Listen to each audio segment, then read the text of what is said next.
Okay students, next topic हमें पढ़ना है कि मुद्रा के मूल्य में परिवर्तन।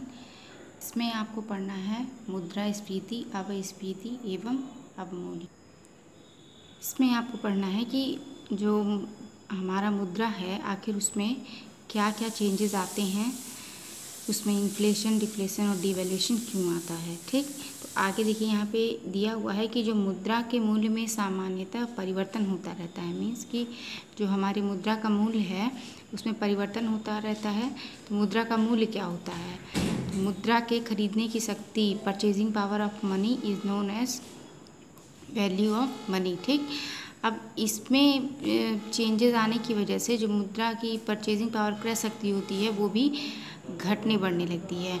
और मुद्रा के मूल्य में परिवर्तन से जो देश की हमारी अर्थव्यवस्था है उसमें भी अनुकूल तो कभी प्रतिकूल प्रभाव पड़ता रहता है।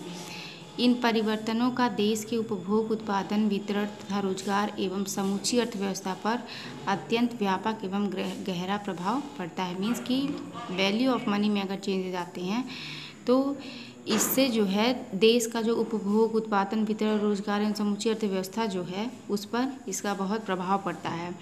तो अब हमें पढ़ना है कि मुद्रा के मूल्य में होने वाले विभिन्न परिवर्तनों के स्वरूप तथा स्वभाव का अध्ययन परमावश्यक है। ठीक, अब हमें आगे पढ़ना है कि मुद्रा के मूल्य में परिवर्तन के विभिन्न स्वरूपों का अध्ययन हम निम्नलिखित शीर्षकों में करेंगे। ठीक, कि जो मुद्रा का जो मूल्य है जब उसमें परिवर्तन आता है तो उसको किस किस स्वरूपों में जो है हम पढ़ते हैं तो पढ़ेंगे। तो पहला दिया हुआ है,